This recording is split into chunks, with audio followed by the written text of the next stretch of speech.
The Chief of Defense Staff, General Christopher Musa, has expressed serious concerns over the recent military-led government changes in West Africa, warning that these actions are causing unintended repercussions and jeopardizing democratic values in the region.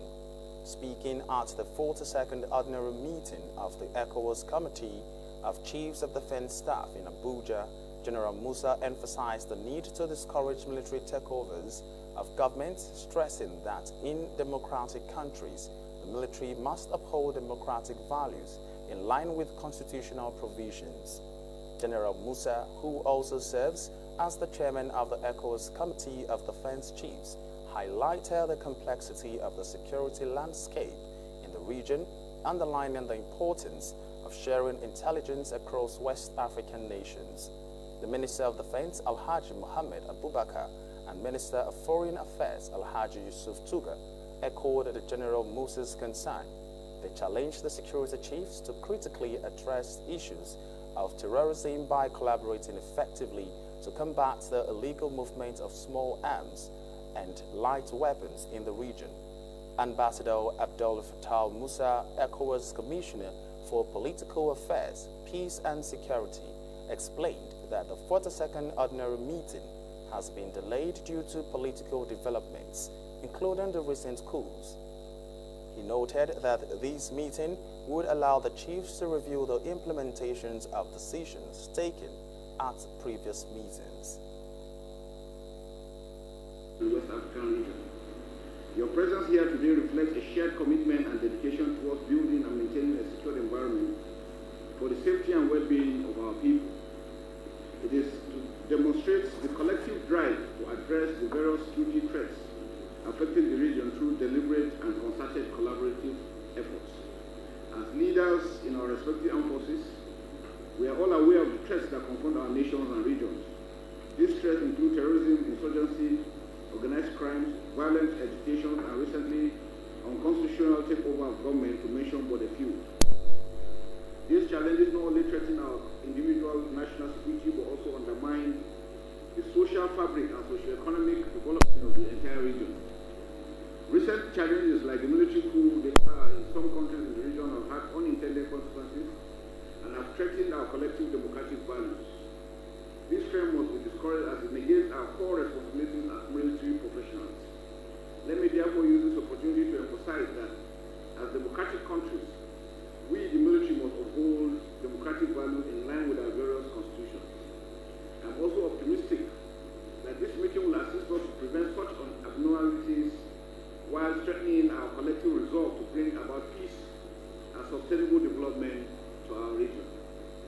Accordingly, the complexity of the security landscape demands that we leverage our collective expertise, share intelligence, and coordinate our efforts across borders if we must solve these challenges.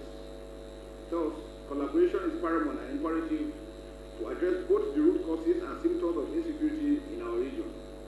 It is on this premise that the agenda for this meeting was carefully crafted to focus on critical areas and building from our previous engagements. Some of these critical areas include the proposed ECOWAS security support mission in Sierra Leone and the activation of ECOWAS standby force against terrorism. Other issues at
compliance of Sahabian states are essential matters for people that we need to ponder upon, which is to ensure the security of our sub-region.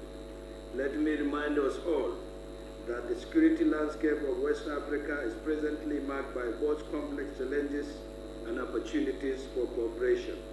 Accordingly, joint efforts towards countering terrorism, managing cross-border crimes, hybrid threats, as well as enhancing regional security are vital to safeguarding our nations and promoting sustainable development. Therefore, this meeting is particularly apt considering the evolving security paradigms and the emerging threats that confront us. You will all agree with me that we are currently faced with various levels of security threats in our dear region, which requires concerted and unified response. With this in mind, it becomes obvious that it is only through our collective strength and shared expertise that we can effectively address those issues and work towards long-lasting solutions. on neighboring countries with the percentage. So permit me to appreciate you for that, and of course to also through this twofold, that the battle for the eradication, proliferation of small weapons is very key in terms of the encouragement of our internal security mechanism. That's the major challenge that we have at this particular point in time. Let me also salute your courage for the relative stability that we are having within the region. Yes, it can be better, but the good thing is that we're not where we were. Of course, we're not yet where we want to be.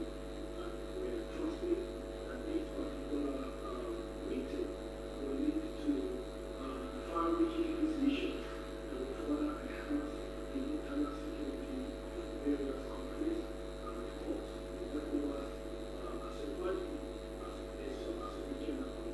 You for doing so much to ensure that we are secured and safe in their honors.